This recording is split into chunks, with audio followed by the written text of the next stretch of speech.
نحمده ونصلي على رسوله الكريم اما بعد فقد قال الله تبارك وتعالى كما ورد في سورة الزخرف اعوذ بالله من الشيطان الرجيم بسم الله الرحمن الرحيم ولما ضرب ابن مريم مثلا اذا قومك منه يصدون وقالوا آلهتنا خير ام هو ما ضربوه لك الا جدلا بل هم قوم خصمون ان هو الا عبد انعمنا عليه وجعلناه مثلا لبني اسرائيل ولو نشاء لجعلنا منكم ملائكة في الارض يخلفون وانه لعلم للساعة فلا تمترن بها واتبعون هذا صراط مستقيم وقال عز وجل كما ورد في سورة آل عمران ويكلم الناس في المهد وكهلا وقال عز وجل كما ورد في سورة المائدة وتكلم الناس في المهد وكهلا صدق الله العظيم رب اشرح لي صدري ويسر لي امري واحلل عقدة من لساني يفقهوا قولي اللهم ربنا الهمنا رشدنا واعذنا من شرور انفسنا اللهم ارنا الحق حقا وارزقنا اتباعه وارنا الباطل باطلا وارزقنا اجتنابه آمین یا رب العالمین۔ آج میں نزول مسیح کے موضوع پر گفتگو کروں گا۔ یہ ان مسائل میں سے ہے کہ جن کو اٹھایا غلام احمد قادیانی نے۔ ظاہر بات ہے کہ جب اس کے قول کے مطابق حضرت مسیح آسمان پر اٹھائے ہی نہیں گئے تو اترنے کا کیا سوال ہے، نازل ہونے کا کیا سوال ہے۔ میں ذرا برصغیر تذکرہ یہ بات کہہ رہا ہوں۔ ایک زمانہ ایسا تھا، اس کا میں سبب پہلے بیان کر چکا ہوں، آج پھر بیان کروں گا، کہ ایسی باتوں کو قبول کرنے کے لیے ایک خاص فضا پیدا ہو گئی تھی۔ چنانچہ بڑے بڑے اچھے لوگ، اب مثال کے طور پر پروفیسر یوسف سلیم چشتی کا آپ نے ذکر سنا ہوگا، بڑے عالم فاضل آدمی تھے، علامہ اقبال کے شارح ان کی کتابیں ہیں، مشہور ہیں۔ وہ بھی قائل تھے اس کے، یعنی قادیانیت سے اس درجے مرعوب تھے کہ رفع مسیح اور نزول مسیح دونوں کا انکار کرتے تھے۔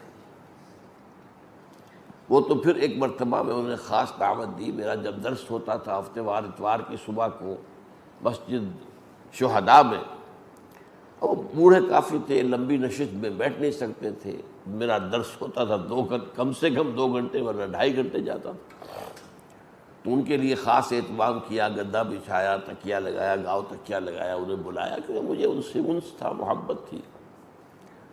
میرا وہ پورا جو درس ہے سورہ مریم کا تھا، اس کو سن کر بعد میں پھر مجھ سے کہا کہ عزیزم تم نے 50 سال سے دل میں جمع ہوا عقیدہ نکال دیا۔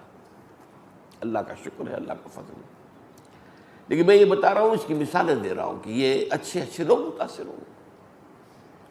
عام آدمی کے لیے تو بڑی جذباتی بات کہ ہمارے نبی تو فوت ہو کر زیر زمین دفن ہو گئے اور وہ آسمان پر اٹھا لیے گئے، ہاؤ کم، کیسے ہو سکتا ہے؟ عام آدمی کے لیے یہ، پھر جو ایک سائنٹزم کا ذہن بنا تھا اس کے لیے بھی آسمان پر اٹھانا میں کیا مطلب ہے؟ جو ٹھیک ہے، توجیہ جو کی ہے وفات کے نفس۔ بہرحال اس معاملے میں اصل میں جب ہم غور کرتے ہیں تو ایک عجیب بات نظر آتی ہے۔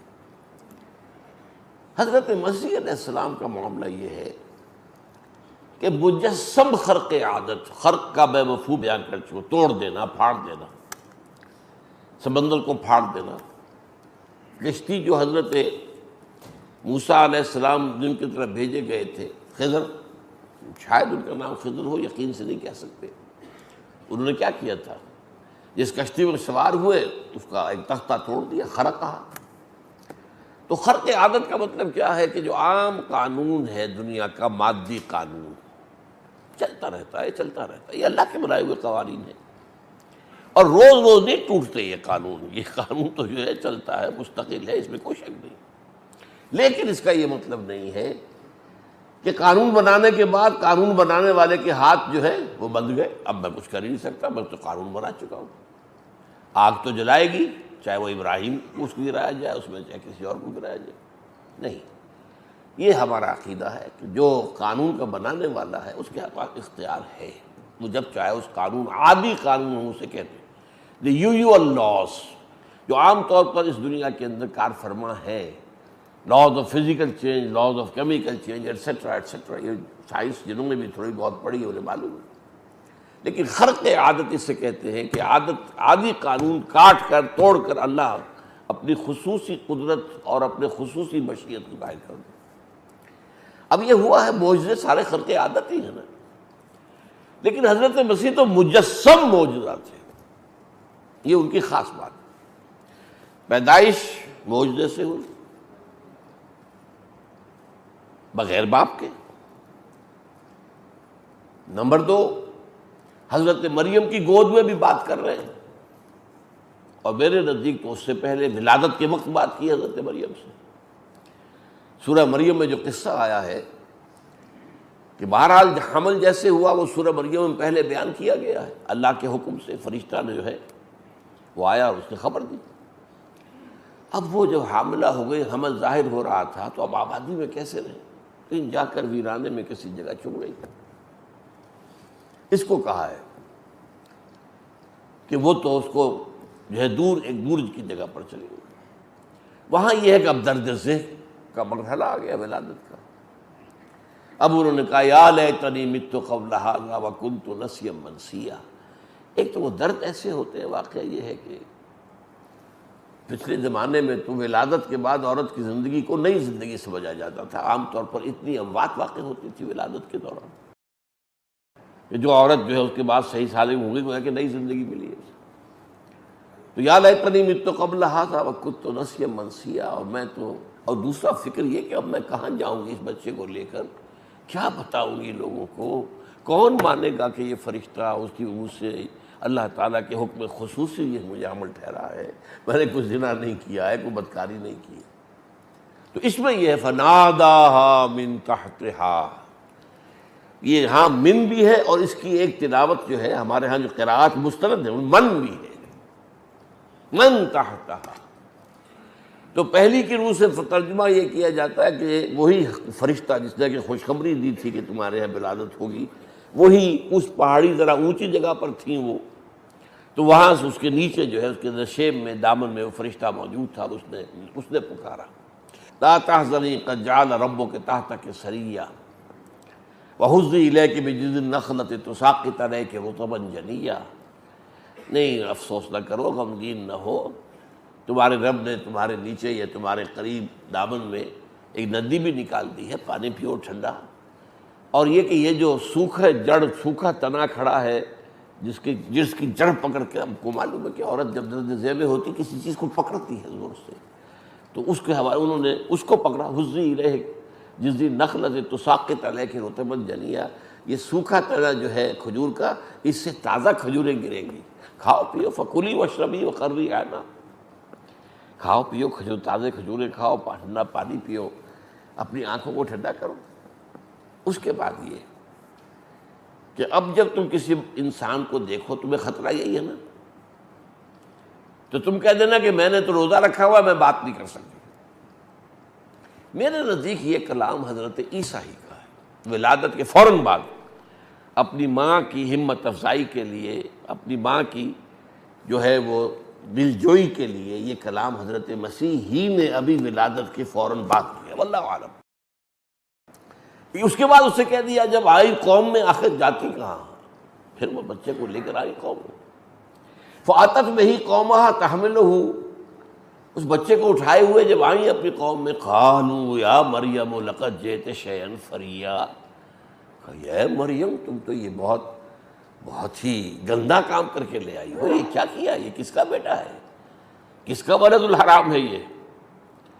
اور اے مریم، نہ تو تمہارا والد کوئی بدکار آدمی تھا، نہ تمہاری ماں کوئی بدکار عورت تھی، تم تو ایک اعلیٰ گھرانے کی، ہمارے ہاں کے اعلیٰ دینی گھرانے کی فرد، کیا کیا تم نے؟ یا اخت ہارون ما کان ابوک امرأ سوء وما کانت امک بغیہ فاشارت الیہ. حضرت مریم نے اشارہ کر دیا بھائی اس سے پوچھ لو، بس اشارہ، یہ بھی نہیں کہا کہ یہ اس سے پوچھ لو. قالوا کیف نکلم من کان فی المہد صبیا، کیسے بات کریں اس سے جو بچہ ہے گود کے اندر، اس سے ہم بات کریں، یہ بتائے گا ہمیں. قال انی عبد اللہ آتانی الکتاب وجعلنی نبیا. اب وہ گود والا بچہ بول رہا ہے میں تو اللہ کا بندہ ہوں اور مجھے اللہ نے جو ہے ایک نشانی بنایا ہے، مبارک بنایا ہے. تو یہ ساری بات جو آئی ہے وہاں پر، میں حیران ہوں کہ انجیل میں اس معجزے کا ذکر نہیں ہے. سارے معجزے بیان کیے گئے جو قرآن میں بھی انجیل میں بھی، یہ معجزہ میرے نزدیک جو سب سے زیادہ فیصلہ کن تھا.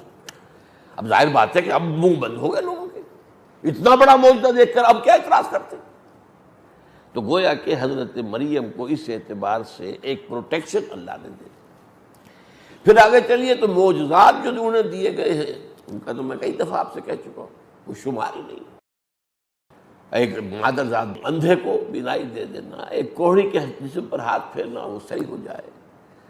پھر اس سے بڑھ کر یہ کہ اتنے بڑے بڑے معجزے، مردہ کو زندہ کر دینا، قم باذن اللہ، اور مردہ کھڑا ہو گئے، یہ زندہ ہو گئے.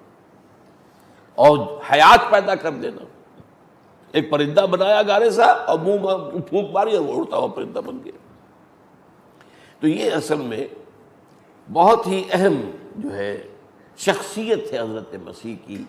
اسی میں پھر رفع مسیح ہے، اسی میں نزول مسیح ہے. یہ دو چیزیں بھی، یہ میں نے ساری داستان کیوں بتائے کہ حضرت مسیح کی تو پوری زندگی خرق عادت ہے، عام قوانین سے ہٹ کر ہے. معجزہ کسی کو ایک ایک دو دو ملے ہیں، کچھ تو سینکڑوں معجزے ملے ہیں، اتنے معجزے ملے ہیں جن کا شمار نہیں. اس حوالے سے یہ چیزیں جو ہے، ایک بات تو یہ ذہن میں رکھیے، ایک شخصیت ہے خاص جس کے آس پاس کی بھی کوئی دوسری شخصیت قرآن میں اس نوعیت سے، ایک ہے رتبے میں اونچا ہونا، رتبہ حضور کا بہت بلند ہے، حضرت عیسیٰ سے بہت اونچے رتبے کے حامل ہے. ایک ہے کسی خاص پہلو سے کسی کے اندر کوئی خاص بات ہونا.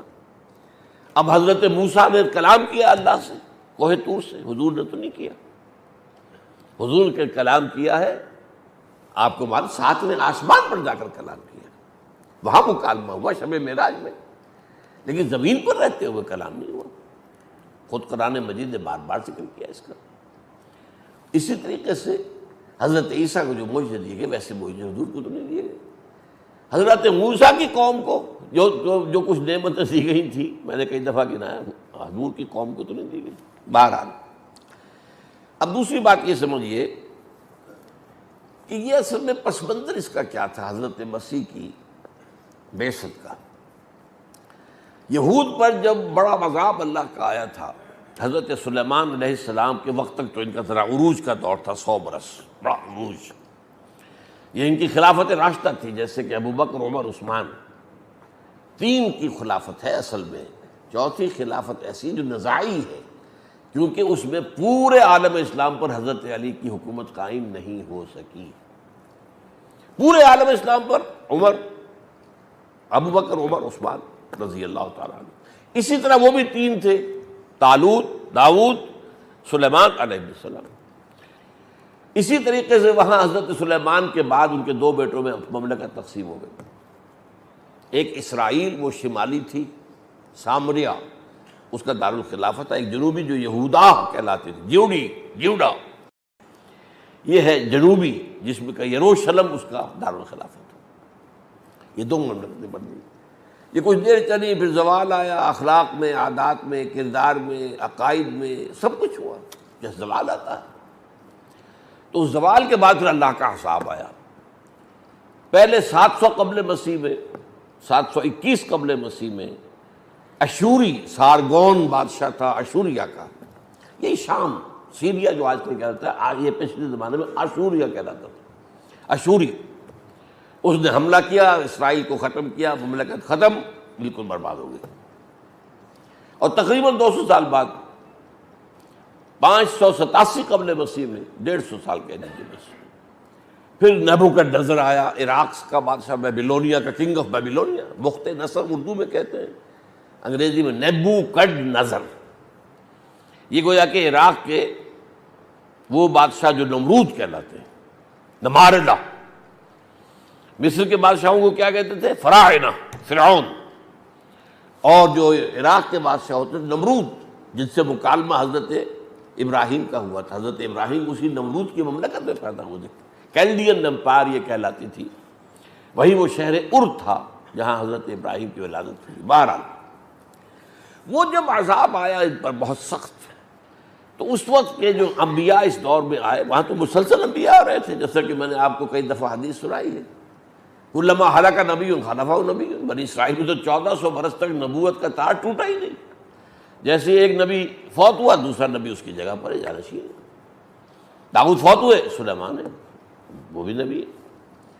تو کئی نبی اس دور میں جو آئے، انہیں خوشخبری دی تھی کہ یہودیوں تم پر عذاب کا وقت تو آ گیا ہے، بہت برا وقت آیا ہے، لیکن ایک مسیح آئے گا، اللہ ایک جو ہے مبعوث کرے گا ایک نبی کو، ایک رسول کو، جو تمہیں اس پستی سے نکال کر لے جائے گا اور تمہیں دوبارہ جو تمہاری عظمت تھی، داؤد اور سلیمان علیہ السلام کے دور کی عظمت، اس دور سے تمہیں ہمکنار کر دے گا.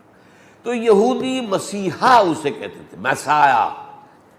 وہ حضرت مسیح آ گئے، وہ جو پیشنگوئیاں تھیں پوری ہو گئی. یہودیوں نے نہیں مانا، ہم تو نہیں مانتے. یہودیوں نے کہا یہ تو ولد الزنا ہے، اس کا باپ ہی نہیں معلوم کون ہے.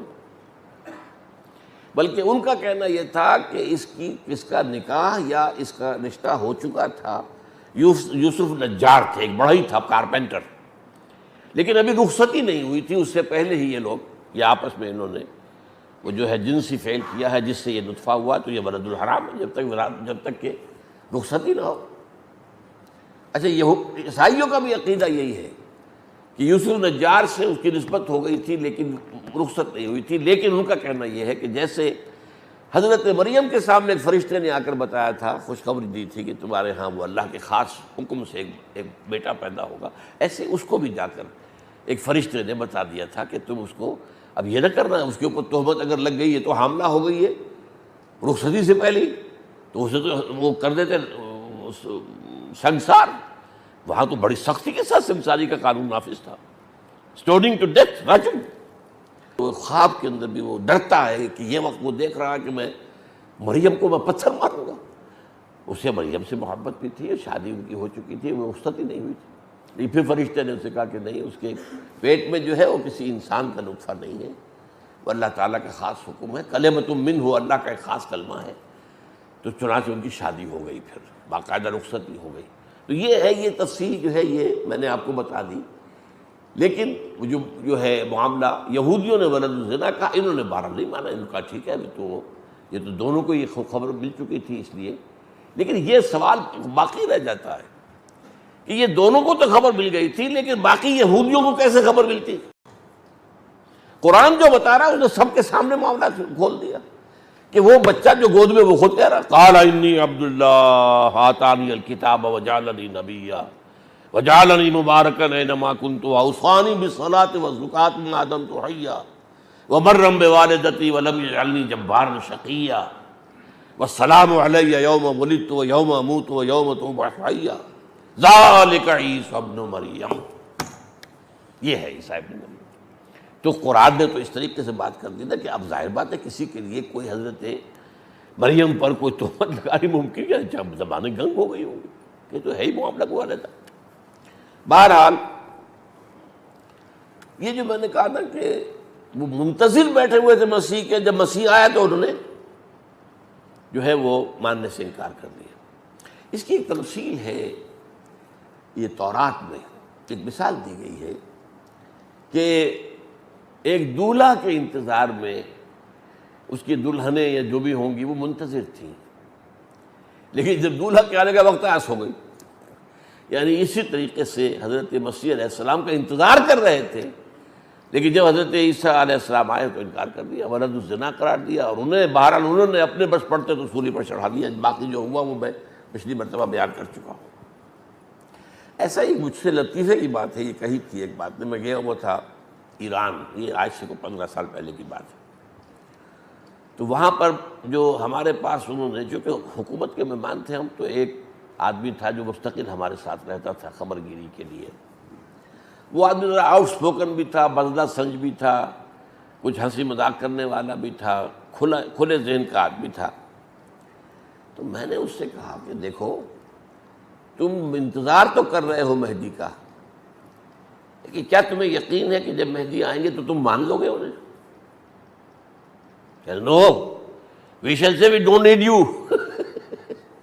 یہ لطیفہ بتا رہا ہوں میں۔ ظاہر بات ہے کہ مہدی کے آنے کے بعد سب تو نہیں مان، عیسیٰ کو نہیں مانا، مہدی کو کیا مانیں گے؟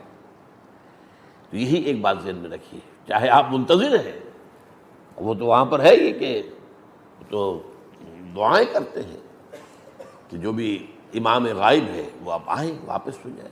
12 اب میں تیسری بات جو تمہیداً پہلے بھی بیان کر چکا ہوں، آج بھی بیان کر رہا ہوں، بعض چیزیں اس میں آئیں گی نہیں آج۔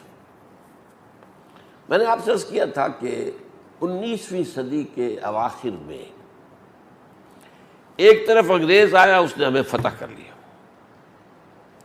پھر تھی بھی ایک تازہ ابھر رہی تھی قوم، اور تازہ ابھرنے والی قوم میں کچھ خصائص ہوتے ہیں، اچھے اخلاق ہوتے ہیں، مورلز ہوتے ہیں۔ ان دونوں کی وجہ سے ہم انگریز سے مروب ہو گئے، ہمارے بڑے بڑے لوگ مروب ہو گئے۔ نمبر 2، ساتھ ہی آگے سائنس، اور سائنس بھی نیوٹن کی سائنس۔ اس وقت تو معلوم ہوتا تھا قطعی ہے، یقینی ہے، بس جو سائنس ہے وہی حق ہے، جو سائنس کے خلاف ہے وہ حق ہے ہی نہیں۔ گویا کہ حق و باطل کا معیار سائنس بن گئی۔ اب یہ وہ چیز تھی جس فضا کے اندر ایک ضرورت کے طور پر کہیے یا واقعتاً کنونس ہو کر ایک شخصیت ابھری ہے، سر سید احمد خان مرحوم۔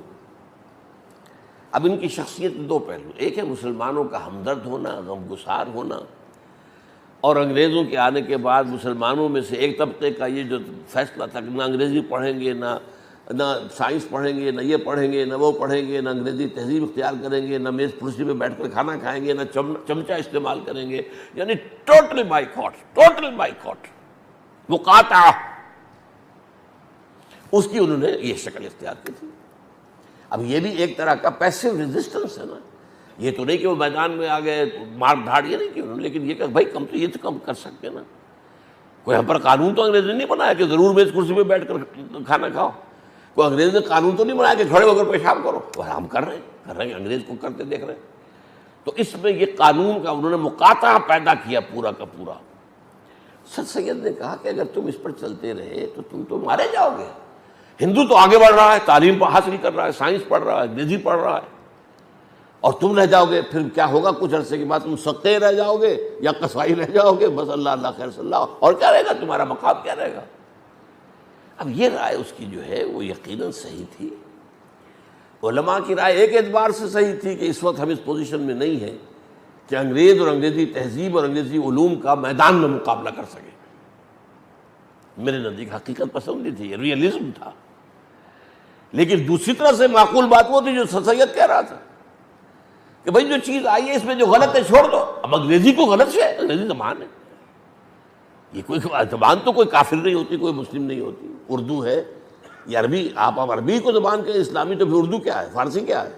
نہیں، انگریزی بھی ایک زبان پڑھو، اور اس میں سے دیکھو سائنس میں کیا چیز حق ہے، کیا غلط ہے، حق کو لے لو، باقی کو چھوڑ دو۔ تو یہ اٹ واز مور لاجیکل، وہ زیادہ ریئلزم تھا، یہ لاجیکل زیادہ تھا۔ لیکن نتیجہ کیا نکلا؟ سر سید احمد خان نے جب دیکھا کہ اسلامی عقائد کی جو چیز سائنسزم کے اندر، سائنٹزم کے اندر ٹھیک نہیں بیٹھ رہی ہے، اسے اتار دو، توڑ دو۔ یہ فرشتہ کوئی چیز نہیں ہے، جن کوئی چیز نہیں ہے، اور یہ معجزات کوئی شے نہیں ہے، یہ مسیح نہ اٹھانا اترے گا، کوئی سوال ہی پیدا نہیں ہوتا، یہ وہ اور یہ پیشن گوئیاں اور یہ معجزات قرآن کے، پیشن گوئیاں احادیث کی سب جو ہے رد کر کے پھینک دی۔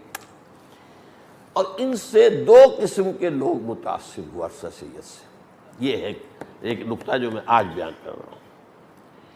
ایک تو جو مستقل طور پر اسی رائے پر چل پڑے اور انتہا تک جا پہنچے، ذلوا ضلالا بعیدا، ان میں سر فہرست آتا ہے غلام احمد قادیانی۔ لیکن غلام احمد قادیانی سے یہ جو ہے جو زہر اتنا نہیں پھیلا جتنا کہ مولوی محمد علی لاہوری سے، جس سے کہ لاہوری ان کا فرقہ بنا ہے۔ یہ بہت بڑا عالم تھا، انگریزی کا بھی تھا، اس نے انگریزی میں تفسیر لکھی، اور اس وقت تک ظاہر بات ہے کوئی تفسیر انگریزی میں موجود نہیں تھی. ہمارے علماء حقانی میں سے تو کسی نے نہیں لکھی تھی. تو جو انگریزی پڑھ کر نوجوان آ رہا تھا وہ قرآن کیسے سمجھے؟ عربی اس نے پڑھی نہیں. عربی فارسی سے تو ہمارا ناطہ منقطع ہو گیا. جسے ملازمت کرنی ہے انگریز کی وہ انگریزی پڑھے گا نا. اس انگریزی پڑھنے والوں کو اسلام کون سکھائے؟ تو یہ کتاب انتہائی مقبول ہوئی، تفسیر مولوی محمد علی کی انگریزی کے اندر. اس کے اندر وہ زہر ہے. اور آپ کو میں بتا دوں کہ ہمارے ایک بہت بڑے آدمی مولانا عبد الماجد دریابادی رحمۃ اللہ علیہ، وہ چونکہ انہوں نے فلسفہ پڑھا تھا نوجوانی میں، ملحد ہو گئے تھے. منکر، کوئی خدا ہوتا نہیں، ملحد. وہ یہ کہتے ہیں کہ مجھے الحاد سے مذہب کی طرف لانے والی چیز کون سی ہے؟ گیتا. ہندوؤں کی کتاب گیتا، مقدس گیتا ان کی. اس نے تو مجھے ملحد سے نکال کر اور مذہبی بنا دیا، یعنی روحانیت کا کوئی کام کا قائل ہو گیا. اور پھر اس مذہبیت سے اسلام تک لانے والا وہ مولوی محمد علی لاہوری ہے، جس کی یہ تفسیر میں نے پڑھی تو پھر میں اسلام پر.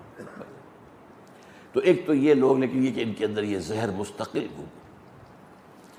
پھر یہ کہ اس کے بعد علامہ مشتقی اسی نوعیت کی شخصیت، میں بتا چکا ہوں کسی مولوی کا غلط مذہب نمبر 1، مولوی کا غلط مذہب نمبر 2، مولوی کا غلط نمبر 3.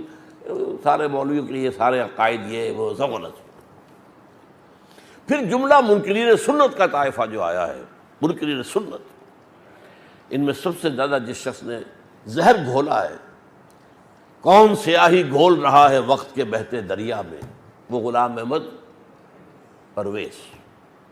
اچھا لکھنے والا، اچھا بولنے والا، لیکن اس نے جس طریقے سے حدیث سے رشتہ کاٹا ہے امت مسلمہ کا.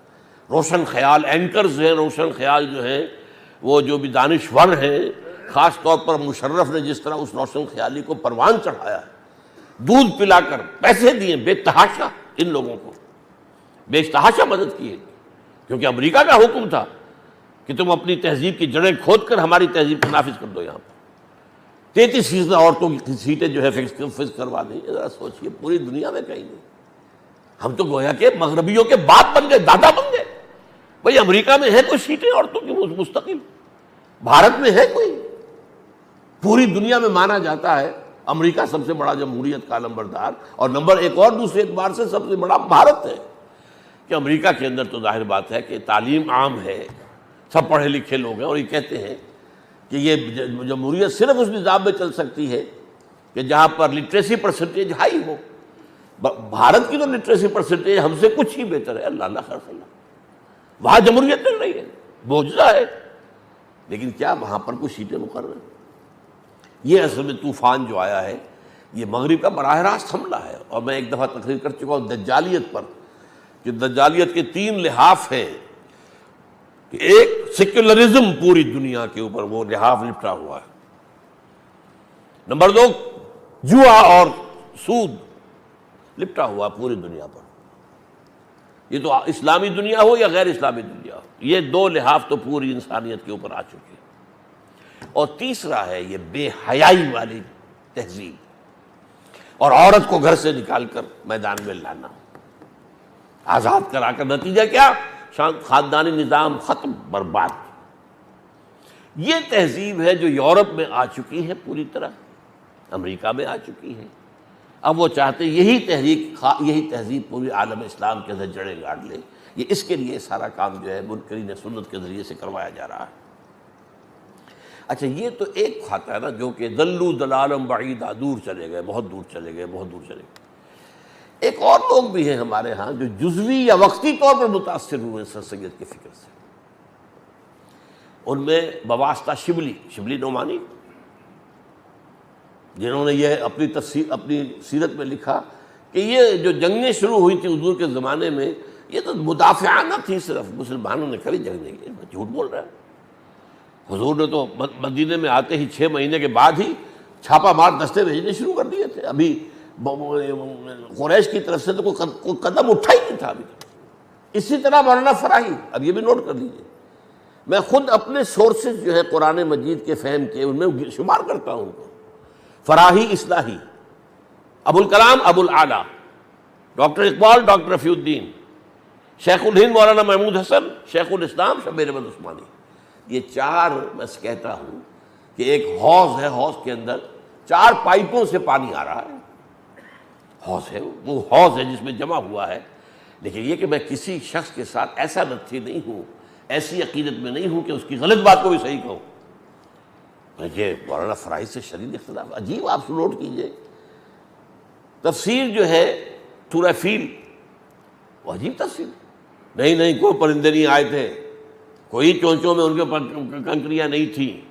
یہ تو اصل میں پرندے جھنڈ کے جھنڈ آیا کرتے تھے جب کوئی لشکر چلتا تھا کہیں، تو اس امید میں کہ جنگ ہوگی تو بہت سے لوگ مریں گے تو گوشت کھانے کو ملے گا ہمیں. وہ پرندے اس لیے اس انتظار میں ساتھ ساتھ چلا کرتے تھے. بس وہ مارا تو عربوں نے ہے، پتھر پھینک کر مارا. ارے بھائی پتھر پھینکنا، جو پتھر انسان کو مار سکے اس کو پھینکنا آسان کام. اور یہ کہ کتنے تھے یہ قریش، کتنا بڑا لشکر لے کر آیا تھا، چٹانیں وہاں سے پھینکنے کا کوئی امکان تھا؟ ایک معجزہ تھا. کس شان کے ساتھ اللہ کہہ رہا الم تری کیف فعل ربک باصحاب الفیل الم یجعل کیدہم فی تضلیل وارسل علیہم طیرا ابابیل ترمیہم بحجارۃ من سجیل فجعلہم کعصف مأکول. ایک پوری صورت اس واقعے کے اوپر ہے. اب یہ کہہ رہی ہے یہ تو پرندے ایسے ہی آئے تھے کہ اس امید میں کہ چونکہ مارکا ہوگا تو بہت سی لاشیں گریں گی نا، تو پھر وہ گوشت ہمیں کھانے کو ملے گا. انا للہ و انا الیہ. بہرحال یہ وہ لوگ ہیں کہ جو عارضی طور پر متاثر ہوئے یا جزوی طور، بعض لوگ جزوی طور پر آخری وقت تک قائم رہے. مولانا اصلاحی صاحب بھی رفع مسیح نزول مسیح کے قائل نہیں تھے. یہی سر سید کا فکر. علامہ اقبال نہیں بچا ہے. یعنی یوں سمجھیے کہ میں اسے اپنا مرشد معنوی مانتا ہوں. میں آپ کو معلوم ہے میرے نگاہ میں جو قدر ہے. یہ جو انہوں نے لکھ دیا یہ سب جو مہدی اور یہ عیسیٰ کا آنا، یہ سب جو ہے یہ مجوسیوں کی روایات ہے جو اسلام میں آ گئی. لا حول ولا قوت. اقبال نے کہا ہے یہ سب جو ہے مجوسیوں کی روایات ہے جو اسلام میں داخل کر دی گئی ہیں. متاثر ہو یہ سارا فکر اصل میں آپ سمجھ لیں، اصل میں اس دور کا جو روب تھا اس کو میں اور آپ محسوس نہیں کر سکتے. آج جو ہے سائنس دنیا کی جو ہے آئنسٹائن کا دور کہلاتا ہے. سائنس میں کوئی شے ڈیفینٹ ہے ہی نہیں. پہلے تو یہ تھا میٹر از انڈسٹرکٹیبل، میٹر ختم ہو ہی نہیں سکتا. میٹر جو انرجی میں تحلیل ہو جاتا ہے ختم. میٹر صاحب کہاں رہ گئے؟ کوئی بھی نہیں رہے. ریلیٹیوٹی جو ہے اس کا فلسفہ آئنسٹائن کا. تو ہمارے لیے تو آسان ہے بہت معاملہ. اب تو ہم یاد تو کرتے ہیں کہ بابائے طبیعیات جو ہے وہ نیوٹن ہے، لیکن وہ اس لیے کہ شروع کرنے والا ہے بس، ورنہ اس کے نظریات تو ختم ہو چکے ہیں. اب تو آئنسٹائن کا دور ہے. لیکن اس وقت جو آئی تھی سائنس وہ تو یقینی تھی نا. سائنس کی ایجادات، سائنس نے جو چیزیں پیدا کی ہیں، ایجادات کی ہیں، ان سب کا دیکھیے تو کس قدر روب اس وقت پڑا ہوگا. اب تو ہم عادی ہو گئے نا. کہاں ہم دیے جلایا کرتے تھے، کہیں کوئی شمع جلاتے تھے، کہیں مٹی کے تیل کا کوئی ڈالتے ہیں، کہاں بجلی بٹن دبایا اور چاروں سمت روشنی. یہ کہاں سے آ گیا تھا؟ تو اس سے مروبیت جو ہے ہونی لازم تھی. اقبال کا معاملہ بھی میں آج چاہتا ہوں کھول کر آپ کے سامنے بیان کر دوں. ظاہر بات ہے اقبال کا ایک پہلو وہ ہے کہ جو سر سید کے ساتھ تسلسل ہے. آخر اقبال کالجوں میں پڑھا نا، یونیورسٹی میں پڑھا ہے. یہ دوسری بات ہے کہ بچپن میں اس کے والدین کی طرف سے مذہبی بنیادیں بڑی ٹھوک کر اس کی بنیاد میں ڈال دی گئی تھی. اور پھر علامہ میر حسن جو انہیں ملے جنہوں نے عربی فارسی اور پھر بی اے تو کیا ہے اقبال نے عربی کے ساتھ، تو اس پہلو سے ان کی بچت ہوئی ہے بعد میں. اور وہ بعد میں اللہ تعالیٰ نے انہیں ان تمام چیزوں سے، گمراہیوں سے نکال لیا. ایک زمانے میں قادیانیت کے بارے میں انہوں نے کہا تھا جسے صحیح اسلام دیکھنا ہو چاہے قادیان میں دیکھے. کیوں کہا تھا؟ قادیان میں ایک آدمی بیٹھا ہوا ہے بشیر الدین محمود، اور اس کا تابع ہے، سب اس سے بیعت ہے، نظم ہے، ڈسپلن ہے. یہ تو برکت تھی نا اس بیعت کی جو غلام احمد قادیانی نے شروع کی. اور اب بشیر الدین محمود کیا کر بیعت تھی؟ تو بیعت کے نتیجے میں کیا ہوتا ہے؟ وہاں خلفشار نہیں ہوتا. پھر وہ تو ٹھیک ہے، ایک امیر کی بات ہے، آپ مانتے ہیں بھائی. تو وہاں نظم ہے، ڈسپلن ہے. پھر ایک مذہبی ماحول انہوں نے اپنا پیدا کیا تھا جو کہ باقی شہروں میں تو نہیں تھا. وہ ایک محدود ان کی اپنی آبادی تھی. تو جسے اسلام دیکھنا ہو وہ جائے. اور آپ کو معلوم ہے ان کے بڑے بھائی قادیانی ہوئے، ان کا بھتیجا قادیانی. تو قادیانیت کی طرف. اور ایک زمانہ وہ تھا کہ جو اہل حدیث کے بہت بڑے عالم ہیں، ثناء اللہ امرتسری رحمۃ اللہ علیہ، ان کی تفسیر ثنائی بہت مشہور ہے. وہ کہتے ہیں ایک وقت تھا کہ میں غلام احمد قادیانی کا وضو کرانا اپنے لیے باعث سعادت سمجھتا تھا، یہ بھی تھا۔ تو متاثر ہو جانا وقتی طور پر، تو علامہ اقبال کس درجے، آپ سوچئے، ایک اقبال وہ تھا جو ترانہ الاپرا سارے جہاں سے اچھا ہندوستاں ہمارا، ہم بلبلیں ہیں اس کی اور یہ گلستاں ہمارا، اور مذہب نہیں سکھاتا آپس میں بیر رکھنا، ہندی ہے ہم وطن ہے ہندوستاں ہمارا، یہ نعرے۔ اور کہتے کیا ہے، سچ کہہ دوں اے برہمن گر تو برا نہ مانے، تیرے صنم کدے کے بت ہو گئے پرانے، اپنوں سے بیر رکھنا تو نے بتوں سے سیکھا، واعظ کو بھی سکھایا جنگ و جدل خدا نے، اور پتھر کی مورتوں میں سمجھا ہے تو خدا ہے، خاک وطن کا مجھ کو ہر ذرہ دیتا ہے، وطنیت کی یہ انتہا۔ وہی اقبال ہے جو پھر کہتا نہیں مسلمان علیحدہ قوم ہے، یہ ایک وطن میں نہیں ہے، وطن تو اسلام کے لیے گویا کہ مقبرہ ہے، یا وطن تو اس دور کا جو سب سے بڑا معبود ہے، اس دور میں اور ہے جام اور ہے جم اور، ساقی نے بنا کی روش لطف و ستم اور مسلم نے بھی تعمیر کیا اپنا حرم، اور تہذیب کے آذر نے ترشوائے صنم، اور ان تازہ خداؤں میں بڑا سب سے وطن ہے، جو پیرہن اس کا ہے وہ مذہب کا کفن ہے، یہ وہی اقبال کہہ رہا ہے۔ بہرحال تو میں نے آپ کو بتا دیا کہ یہ پس منظر تھا جس میں کہ یہ رفع مسیح اور نزول مسیح کا عقیدہ جو ہے وہ پھیل گیا ہے۔ نص قرآنی کیا ہے حضرت مسیح کے نزول پر؟ ولما ضرب ابن مریم مثلا، جب بھی قرآن میں ابن مریم یعنی عیسیٰ کا تذکرہ ہوتا ہے، اذا قوم کا منہ یصدون، تو اے نبی آپ کی قوم کے لوگ یہ قرشی جو ہیں، یہ مکے والے، اس شور میں چلنا شروع کر دیتے، چلاتے، ہوٹنگ کرتے، وقالوا آلہتنا خیر ام ہو، وہ کہتے ہیں کہ کیا ہمارے الہ جو ہے معبود جنہیں ہم نے بنایا وہ بہتر ہے یا یہ بہتر ہے، مسیح بہتر ہے؟ مسیح تو چلو بن باپ کے پیدا ہوا تھا، تو ایک عورت کے بطن سے، ٹھیک، ہم جنہیں مانتے ہیں وہ تو فرشتے ہیں، وہ تو کہتے ہیں نہ باپ نہ ماں، وہ تو براہ راست اللہ کے حکم سے پیدا ہوئے اور نور سے پیدا ہوئے، سراپا نور۔ یہ چنانچہ یہ روایت موجود ہے ہمارے مسلم شریف میں حضرت عائشہ سے، خلق اللہ الملائکۃ من النور، نور سے پیدا کیے، جن نار سے پیدا کیے، انسان مٹی سے پیدا کیے، یہ 3 درجے ہیں، یہ میرا ایک علیحدہ موضوع ہے۔ فرمایا وہ کہنے لگتے کہ ہمارے معبود اچھے ہیں اس سے تو، اور دوسرے یہ وہ اصل میں الزام لگاتے تھے کہ قرآن میں تم اتنا ذکر جو کرتے ہو، اتنا تو یہ ذکر جو ہے وہ موسیٰ کا ہوتا ہے، اتنا ذکر ہوتا ہے عیسیٰ کا، اور عیسیٰ کی وہ شان اور وہ مقام، تو گویا کہ تم عیسائیت کی طرف ہمیں لے کر جا رہے ہو۔ اور یہ جو قریش تھے مکے کے، ان کا عیسائیوں سے اس وقت ان کے دل میں بڑی دشمنی تھی۔ ابرہہ جو آیا تھا ڈھانے کے لیے بیت اللہ کو، وہ کون تھا؟ عیسائی تھا۔ اس نے جو ہے صنعاء کے اندر ایک جو ہے بنایا تھا بہت بڑا گرجا، وہ چاہتا تھا کہ عرب کے لوگ یہاں آیا کریں، یہ حج کریں، یہ گرجا کا حج کریں۔ وہ ایک عرب گیا وہاں پر، غصے میں جا کر وہاں پر غلاظت کر کے آ گیا، اور ان کے لیے تو سمجھیے کہ ایک قیامت آ گئی گرجا کے اندر۔ اب اس نے جو ہے چونکہ وہ تابع تھا جو رومن امپائر تھی اس نے ان سے مدد لی، بڑا لشکر لے کر، ہاتھی لے کر آیا تھا، میں خانہ کعبہ کو گرا دوں گا۔ وہ تو جو کچھ کیا اللہ نے اس کا آج ذکر میں کر چکا ہوں، الم تر کیف فعل ربک باصحاب الفیل۔ تو بہرحال اس حوالے سے یہ وہ لوگ شور مچاتے تھے کہ یہ شخص جو ہے یہ ہمیں صابی بنانا چاہتا ہے، شاید یہ شاید ہمیں عیسائی بنانا چاہتا ہے، یہ شاید ہمیں یہودی بنانا چاہتا ہے۔ تو جب بھی عیسیٰ کا ذکر ہوتا ہے وہ تو فوٹنگ کرتے ہیں، چیختے چلاتے ہیں، ما ضربوہ لک الا جدلا۔ یہ جو باتیں یہ بیان کرتے ہیں آپ کے لیے صرف آپ سے جھگڑے کے لیے، بل ہم قوم خصمون، بلکہ یہ ہے ہی جھگڑالو قوم لدہ جسے کہا گیا قرآن، قوم لدہ، جھگڑالی قوم، ماننے والی نہیں، اکھڑ عام۔ تو بس قوم لدہ کی سب سے بڑی مثال ابو جہل ہے۔ اب حضرت عیسیٰ کے بارے میں فرما ان هو الا عبد انعمنا علیہ، وہ ہمارا ایک بندہ تھا، وہ کوئی معبود نہیں تھا، ہمارا بندہ تھا۔ ان هو الا عبد انعمنا علیہ، اس پر ہم نے خاص انعامات کیے، وجعلناہ مثلا لبنی اسرائیل، اور اسے بنی اسرائیل کے لیے ایک نشانی بنا دیا۔ یعنی اس سے بڑا اتمام حجت ہوگا کہ اتنے بڑے بڑے معجزے حضرت عیسیٰ نے دکھا دیے۔ تو بنی اسرائیل پر گویا کہ حجت جو ہے ختم کر دے، اتمام حجت کے درجے میں اللہ نے انہیں بہت سے ایسے خصائص دے دیے، ان کا قرآن ذکر کرتا ہے۔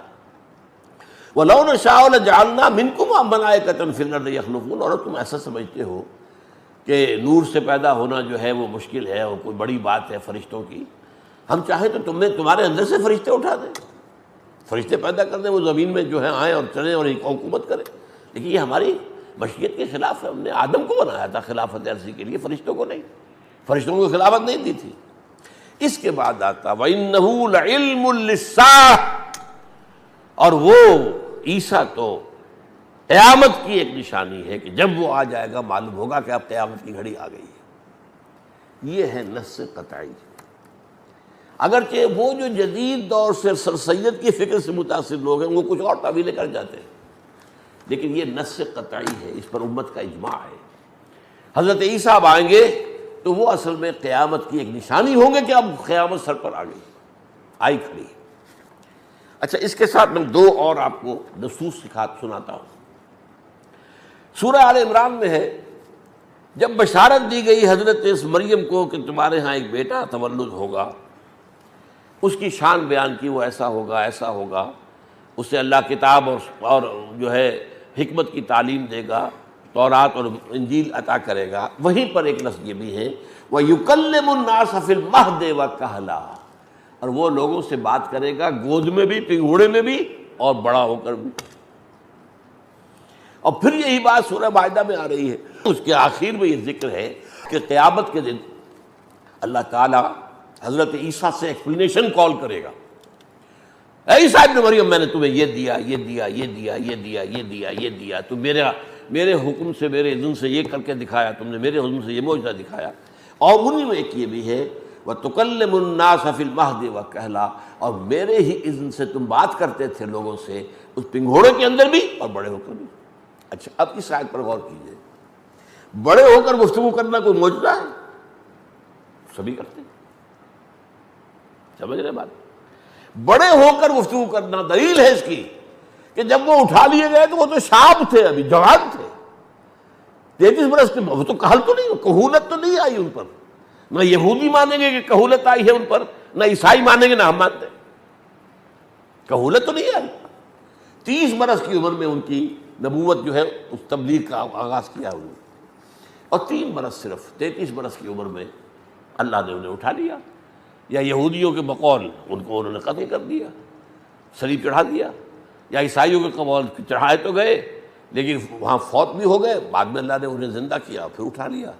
اور قادیانیوں کے نزدیک سولی چڑھائے گئے، لعنتی موت ان کو آئی، ہاں لیکن مرے نہیں، وہ صرف زخمی تھے کہ اتار لیے گئے، اس کے بعد ان کا علاج ہوا، ٹھیک ٹھاک ہوئے، پھر وہ کہیں ہجرت کر گئے، کشمیر میں جا کے فوت ہوئے۔ انا للہ و انا الیہ راجعون۔ تو یہ سارا معاملہ جو ہے قرآن مجید سے، میں اب آپ چاہتا تھا آج احادیث کے بھی اس کا بیان کروں، اس لیے کہ میں یہ کہہ سکتا ہوں اس بات کو، کوئی شخص مہدی کو نہ مانے، میں اسے منکر حدیث نہیں کہوں گا، اس لیے کہ حضرت مہدی کی جو حدیثیں ہیں وہ مسلم اور بخاری کی نہیں ہیں، جو ہمارے ہاں دوسرا درجہ ہے کتابوں کا، ٹاپ کے اوپر یہ 2 کتابیں ہیں، صحیح مسلم، صحیح بخاری، پھر 4-6 کتابیں ہیں، اور ان کے اندر کیا ہے، ترمذی ہے، ابن ماجہ ہے، سنن ابی داؤد ہے، سنن نسائی ہے، یہ کتابیں ہیں۔ تو یہ ان درجے سیکنڈ جو لسٹ ہے ان میں تذکرہ ہے، اور بہت سی حدیثیں بڑی تفصیل سے، لیکن یہ کہ چونکہ ذکر نہ ہے مہدی کا، ذکر نہ قرآن میں ہے اور نہ احادیث میں سے مسلم اور صحیح بخاری کی حدیث میں، دوسرے درجے کی حدیثوں میں سے چلیے کوئی شخص نہیں مانتا، اب ظاہر بات ہے اس میں ٹیکنیکل نکال دیا جائے گا، اس میں یہ نقص ہے، اس میں فلاں راوی تھا، اس میں یہ تھا، وہ تو اللہ اللہ کر سکتا۔ لیکن جو شخص نزول مسیح کو نہیں مانتا، میں کہوں گا وہ منکر حدیث ہے پکا، اس لیے کہ یہ حدیثیں بخاری کی ہیں، یہ حدیثیں مسلم شریف کی ہیں، ان کو رد کر کے پھر آپ کہاں کھڑے رہ گئے؟ دین کہاں رہا؟ دین تو ختم ہو جائے گا اگر ان کتابوں کا معاملہ ہو۔ دین تو بنتا ہی سنت رسول سے ہے، اور تو کوئی نظام بنتا ہی نہیں، صرف قرآن کی بنیاد پر تو کوئی نظام بنتا ہی نہیں۔ میں نے بارہ آپ سے کہا اور نظام کیا بنے گا؟ نظام نماز نہیں بنتا، کون بتائے گا 5 نمازیں اور 5 اس کے اوقات کہ کب سے کب تک، کب سے کب تک، کب سے کب، کون بتائے گا؟ کون بتائے گا کہ 2 رکعتیں ہیں فجر کے اندر فرض، اور 4 ہیں ظہر میں، 4 ہیں عصر میں، اور 3 ہیں مغرب، کون بتائے گا؟ اختلاف کریں گے لوگ، 2 آدمی بھی نماز پر متفق نہیں ہو سکتے، ہر ایک کی اپنی تعویل ہو جائے گی. دیکھو قرآن سے ثابت ہے 2 وقت ہے، قبل طلوع الشمس و قبل غروبها، بس سورج کے طلوع ہونے سے پہلے اور سورج کے غروب سے پہلے، بس 2 نمازیں، کبھی 2 نمازیں کبھی 3 نمازیں، یہ ہوا ہے. ٹھیک ہے، 5 وقتہ نظام آیا ہے سن 11 نبوی کے اندر معراج کے موقع پر 5. اور پھر حضرت جبرائیل آئے ہیں، ایک دن انہوں نے حضور کو 5 نمازیں پڑھائی ہیں اپنی امامت میں اول وقت میں، اور دوسرے دن آ کر آخر وقت میں، تاکہ معلوم ہو جائے فجر شروع یہاں سے ہو جاتی ہے، اس پر ختم، ظہر شروع یہاں سے ہو جائے گی، یہاں ختم، عصر شروع یہاں سے ہو جائے گی، یہاں پر ختم، مغرب یہاں سے شروع ہوگی، یہاں ختم، عشاء یہاں سے شروع ہوگی، یہاں ختم. یہ سارا نظام، یہ سارا رکعتوں کا نظام. ایک رکعت میں یہ کہ کھڑے ہونا ہے، پھر رکوع ہے، پھر کھڑے ہونا ہے، پھر سجدہ ہے، پھر بیٹھنا ہے، پھر سجدہ ہے. بھائی کیا دلیل ہے کہ ایک رکعت میں رکوع ہے کہ سجدے 2 ہیں؟ کیوں ہے؟ کیوں نہیں سجدہ بھی ایک ہوتا؟ کون دے گا؟ 2 انسان بھی متفق نہیں ہو سکتے نماز جیسی چیز پر، جو کہ الصلاۃ عماد الدین ہے، دین کا ستون. اس اعتبار سے میں آج یہاں ڈنکے کی چوٹ کہہ رہا ہوں کہ علامہ اقبال بھی اس فہرست میں آ جاتے ہیں، اگر وہ آخر وقت تک قائم رہے ہوں اس پر. میرے نزدیک نہیں. میں اس کے لیے جو میں نے شعر کل پچھلی مرتبہ پڑھا تھا، پھر تفصیل سے اس کی میں وضاحت آپ کے سامنے کروں گا کہ ہاں ٹھیک ہے، کرنٹ دونوں چلتے رہے ہیں ان میں. جیسے میں نے آپ کو کہا، کبھی وہ خالص وطنی تھے، کبھی غیر وطنی ہو گئے. بالکل وطن کو انہوں نے سمجھا کہ یہ تو معبود ہے، کفن ہے، جو پیرہن اس کا ہے وہ مذہب کا کفن ہے. اب یہاں تک بھی پہنچ گئے. اقبال تو وہی ہے، شخص تو وہی ہے، خیالات بدلے. بہرحال اس پر گفتگو انشاءاللہ، اور احادیث میں خاص طور پر یہ کہ انہ لعلم للساعہ، قیامت کی جو احادیث آئی ہیں قیامت کی نشانیوں کی، ان میں 2 طرح کی نشانیاں بیان، علامات صغریٰ، علامات کبریٰ. اور کبریٰ میں ہر جگہ حضرت مسیح کا ذکر ہے. نزول مسیح یہ قیامت کی ایک عظیم اور کبیر نشانیوں میں سے ہے. یہ چیز جو، اور اس کے اوپر 21 حدیثیں مولانا مودودی نے کوٹ کی. سورہ احزاب کی تفہیم القرآن اٹھا کر دیکھیے، کیونکہ اسی میں ختم نبوت والی آیت ہے، تو اس کے بعد انہوں نے ایک ضمیمہ لگایا ہے. یہ نزول مسیح پر بھی ہے، مہدی و موعود کی حقیقت کیا ہے. تو یہ ساری باتیں جو ہے 21 حدیثیں ہیں. ان میں سے یہ کہ صرف 4 حدیثیں میں آپ کو سنانا چاہتا تھا کہ جو متفق علیہ ہیں. اقول قولی ھذا واستغفر اللہ لی ولکم ولسائر المسلمین والمسلمات.